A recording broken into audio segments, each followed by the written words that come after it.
ಗೌರವಾನ್ವಿತ ರೈತ ಬಂಧುಗಳೇ, ಈ ಕಬಿನಿ ಡ್ಯಾಮು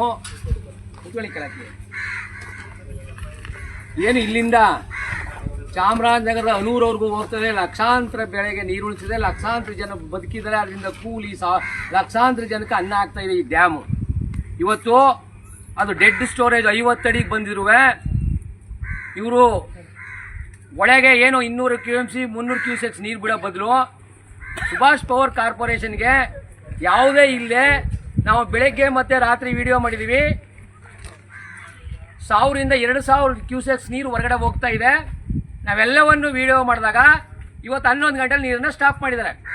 ಜೊತೆಗೆ ಇವತ್ತು ನಾವು ನೋಡಬೇಕು, ಅಲ್ಲಿ ಗೇಜ್ ಏನು ನೋಡಬೇಕು, ಏನು ನೋಡಬೇಕು ಅಂದರೆ ಇದು ಪ್ರೈವೇಟ್ ಆಸ್ತಿ ಅಂತೆ. ಜಾಗ ನಮ್ಮದು, ಕರ್ನಾಟಕದ ಜಾಗ.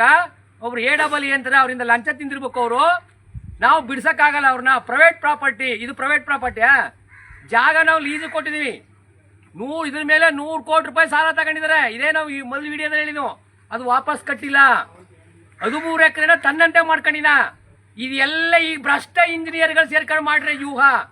ಈ ಇಂಜಿನಿಯರ್ಗಳು ನಮ್ಮ ಹತ್ರ ದುಡ್ಡು ತಗೊಂಡು ನಮ್ಗೆ ತೆರಿಗೆ ಹಣದಲ್ಲಿ ಸಂಬಳ ಕೊಡ್ತಾ ಇಲ್ಲ. ಸುಭಾಷ್ ಪವರ್ ಕಾರ್ಪೊರೇಷನ್ ಈ ಇಂಜಿನಿಯರ್ಗಳಿಗೆಲ್ಲ ಭ್ರಷ್ಟರಿಗೆ ಇವ್ರಿಗೆ ಅವನು ಸಂಬಳ, ಅವನ ಎಂಜಲ್ ಕಾಸು ತಿಂತಿದ್ದಾರೆ ಇವರು. ಒಳಗಡೆ ಬಿಡಿಸೋಕೆ ತಾಕತ್ತಿಲ್ಲ ಇವ್ರಿಗೆ. ಒಳಗಡೆ ಬಿಡ್ಸಕ್ ಆಗಲ್ಲ ಅಂತ ನಮ್ಮನ್ನ ಗೇಜ್ ನೋಡ್ತಾರೆ ಅಂತ. ಅಲ್ಲಿ ನೋಡಿ ಎಷ್ಟು ಕಳ್ಳ ನೋಡಿ. ಜನ ನೀವು ತೀರ್ಮಾನ ತಗೋಬೇಕು. ಈ ಕಳ್ಳರಿಗೆ ಪೊರ್ಕೆಗಳು ತಗೋಬೇಕು ನಾವು ಇವ್ರಿಗೆ. ಒಳಗಡೆ ಒಬ್ಬ ಇಂಜಿನಿಯರ್ ಇಲ್ಲಿ ಈ ಜವಾಬ್ದಾರಿ ಓದ್ತಿರೋ ನನ್ನ ಕೈಲಿ ಆಗಲ್ಲ ಅಂತಾರೆ. ನೋಡಿ ಎಷ್ಟು ದುಡ್ಡು ತಿಂದಿರ್ಬೇಕು ಇವರು. ಒಳಗೆ ಬಿಡಕ್ ಆಗಲ್ಲ ಅಂತ ನಮ್ಮನ್ನ ದಿನ ಇವತ್ತು ನಿಲ್ಸಿದ್ದಾರೆ ನೀರ್ನ. ಅವನಿಗೆ ನೀರು ಮುಖಾಂತರ ಹೋದ್ರೆ ಒಳಗೆ ಹೋಯ್ತದೆ ನೀರು, ವೇಸ್ಟ್ ನೀರು ಅದು. ಈ ತರ ಮಾಡಿ ಹಗಲ್ ದರೋಡೆ ಮಾಡ್ತಾ ಇದಾರೆ. ರಾಜ್ಯದ ಜನತೆಗೆ, ಕನ್ನಡ ಜನತೆಗೆ ಮೋಸ ಮಾಡ್ತಾರೆ. ಕನ್ನಡದ ನೀರು ಕುಡಿತಾ ಇಲ್ಲ ಇವರು. ಅವ್ನು ಎಂದಿಲ್ ಕಾಸು ನೀರು ಕುಡಿತಾರೆ ಇವರು. ಬೆಳಗ್ಗೆ ನಾವು ವಿಡಿಯೋ ಮಾಡಿದೀವಿ. ಈಗ ಮೇಂಟೆನೆನ್ಸು ಆಯಿನ್ಸು ಸುಮಾರು ದಿನಗಳಿಂದ ಈ ತರ ವಿಡಿಯೋ ಹೋಗ್ತಾ ನೀರು ಹರಿತಾ ಇದೆ. ಅವನು ಲಾಭ ಮಾಡ್ಕೊತಾವನೆ. ನೋಡಿ ನೀರಿಲ್ಲ, ಡೆಡ್ ಸ್ಟೋರೇಜ್ ಹೋಗ್ತಾ ಇದೆ. ಕಬಿನಿ ಒಡಲು ಬರಿದಾಗ್ತಾ ಇದೆ. ಇವ್ರಿಗೆ ಅದೆಲ್ಲ ಗೊತ್ತಿಲ್ಲ. ರಾಜ್ಯದ ಜನತೆ ಹಿತ ಇಲ್ಲ ಇವ್ರಿಗೆ. ಅವನು ಹಿತ ಕಾಯ್ತಾವ್ರೆ. ಲಂಚ ಕೊಡ್ತಾರಲ್ಲ ಲಂಚ.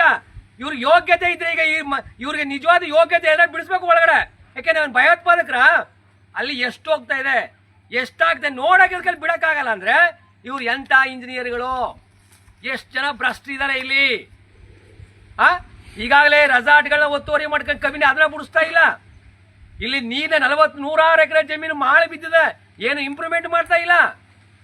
ಅಲ್ಲಿಂದ ಕರ್ಕೊಂಡ್ಬಂದು ಇಲ್ಲಿ ಬಿಡಿಸ್ತೀವಿ ಅಂತ ಒಳಗೆ ಮಾತಾಡ್ಕೊಂಡು ಈಗ ನಾವು ಬಿಡಿಸಲ್ಲ ಅಂತಾರೆ. ಏನ್ ಪೊಲೀಸು ಅದ ಜೊತೆ ಪೊಲೀಸ್ನವರು ಅವ್ರೆ. ನಾವೇನು ಮಾಡ್ಕೋತೀವಿ ಅಲ್ಲಿ? ಏನ್ ಗೇಜು, ಎಷ್ಟು ಗೇಜ್ ಇರಬೇಕು, ಎಷ್ಟು ಹೋಯ್ತಾ ಇದೆ. ಹಾಗಾದ್ರೆ ನಮ್ಮ ಆಸ್ತಿನ ನಾವು ನೋಡಬಾರ್ದ? ನಮ್ಮ ಆಸ್ತಿನ ನಾವು ನೋಡಬಾರ್ದ? ಜನ ನಾವು ನೋಡಬಾರ್ದ? ಇವ್ರು ಏನು ಕಳ್ಳಂಕಲ್ಲಿ ಮೇಂಟೈನ್ ಮಾಡ್ತಾರೆ ಇವರು. ಆದೇಶ ಕಾಪಿಯಲ್ಲಿ ಇದೆ, ಆದೇಶ ಕಾಪಿ ಕೊಡ್ತಾ ಇಲ್ಲ. ನಾವು ಬೆಳಗ್ಗೆ ಇಂಟೆಲಿಜೆನ್ಸ್ ಫೋನ್ ಮಾಡಿದೀವಿ. ಈಗ ಬಿಡದೆ ಹೋದ್ರೆ ನಾವಂತೂ ಉಗ್ರವಾದ ಹೋರಾಟನ ಮಾಡ್ತೀವಿ. ಈಗಾಗಲೇ ಪೊಲೀಸರು ನಾವು ತಿಳಿಸ್ತೀವಿ ಈಗ. ಹಾಗಾಗಿ ಜನ ನೀವು ಎಚ್ಚೆತ್ಕೊಳ್ಳಿ. ಈ ಇಂಜಿನಿಯರ್ಗಳಿಗೆ ಇಲ್ಲಿರೋರಿಗೆ 10 ವರ್ಷ 5 ವರ್ಷದಿಂದ ಇಲ್ಲೇ ಇದ್ದಾರಂತೆ. ಅಂದ್ರೆ ಇವ್ರ ಅರ್ಥ ಏನು? ಏನು ಮಾಡಕ್ ಇಲ್ಲಿದ್ದಾರೆ? ಇನ್ನೂ ಒಳಗ ಬಾಗಲ್ ತೆಗಿಯಕ್ ಆಗಲ್ಲ ಅಂದ್ಮೇಲೆ ಇವ್ರ ಅರ್ಥ ಏನಾಗ್ರೆ? ನಾವೇನು ಕಳ್ಳಂಕ ಮಾಡಿವ?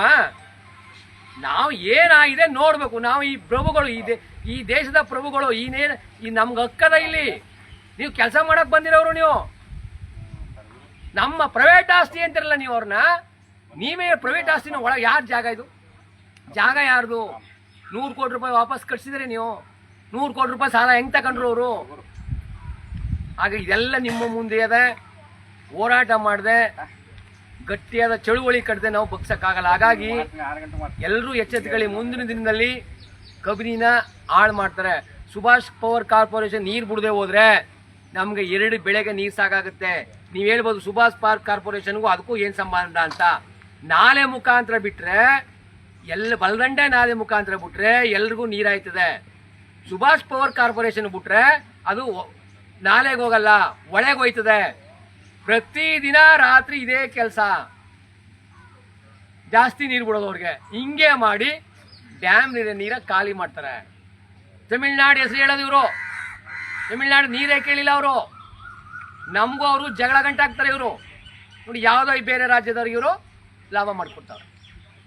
ನಾವು ಇದನ್ನ ಪ್ರಶ್ನೆ ಮಾಡದೆ ಹೋದ್ರೆ, ನಾವು ಕೇಳದೆ ಹೋದ್ರೆ, ಹೋರಾಟ ಮಾಡದೆ ಹೋದ್ರೆ ಈ ಭ್ರಷ್ಟ ಅಧಿಕಾರಿಗಳು, ನಾ ಎಲ್ಲರನ್ನೂ ಹೇಳ್ತಾ ಇಲ್ಲ, ಪ್ರಾಮಾಣಿಕರನ್ನ ಹೇಳ್ತಾ ಇಲ್ಲ, ಎಷ್ಟು ಜನ ಪ್ರಾಮಾಣಿಕರು ಇರ್ಬೋದು, ಈ ಭ್ರಷ್ಟರು ಅವ್ನು ಕೊಡ ಎಂದಿನ ಕಾಸು ಕೈ ಒಡ್ಡಿ ಬೆಳಿಗ್ಗೆ ನೋಡ್ರಿ ವಿಡಿಯೋ ಮಾಡಿದ್ವಿ, ಬೆಳಿಗ್ಗೆ ಹೋಗ್ತದೆ ನೀರು, ಅಷ್ಟು ನೀರು ಈ ಟೈಮಲ್ಲಿ ಹೋಗಕ್ಕಿಲ್ಲ. ಇದು ಸಮಗ್ರ ತನಿಖೆ ಆಗಬೇಕು. ರಿಟೈರ್ಡ್ ಏನು ಹೈಕೋರ್ಟ್ ಮುಖ್ಯ ನಿವೃತ್ತ ಮುಖ್ಯ ನ್ಯಾಯಾಧೀಶರಿಂದ ಇದು ತನಿಖೆ ಆಗಬೇಕು. ಇದು 2 ಜಿಲ್ಲೆಯ ಆಸ್ತಿ, ಮತ್ತು ಲಕ್ಷಾಂತರ ಜನ ರೈತರದು, ಅಲ್ಲಿ ಊಟ ಮಾಡೋರು, ದನಗಳು, ಪ್ರಾಣಿ ಪಕ್ಷಿಗಳು ಎಲ್ರಿಗೂ ಆಶ್ರಯ ಅಂತ ಈ ಒಂದು ಡ್ಯಾಮ್ನ ಇವರು ಲೂಟಿ ಹೊಡಿತಾ ಇದ್ದಾರೆ. ಹಾಗಾಗಿ ಇದು ಸಮಗ್ರ ತನಿಖೆ ಆಗಬೇಕು. ನಾವು RC ಕಚೇರಿಯಿಂದ ಮಾಡಿದ್ದೀವಿ, ಎಲ್ಲ ಕಡೆನೂ ಇದ್ದೀವಿ. ಅಕ್ರಮ ರೆಸಾರ್ಟ್ಗಳು ಪತ್ತೆ ಮಾಡಿ ಅಂತ ಹೇಳಿದೀವಿ, ಇನ್ನೂ ಅದೆಲ್ಲ ಮಾಡೋಕ್ಕಾಗಿಲ್ಲ. ಸಫಾರಿ ನಿಲ್ಲಿಸಿ ಅಂತ ಹೇಳ್ತೀವಿ. ಇದೆಲ್ಲಕ್ಕೂ ಮಾಡಿದ್ರೆ ರಿಟೈರ್ಡ್ ಜಡ್ಜಿಯವ್ರ ಮುಖಾಂತರ ಇದೊಂದು ತನಿಖೆನ ಮಾಡಬೇಕು ಅಂತ ನಾನು ಈ ಮೂಲಕ ಒತ್ತಾಯಿಸ್ತೀನಿ.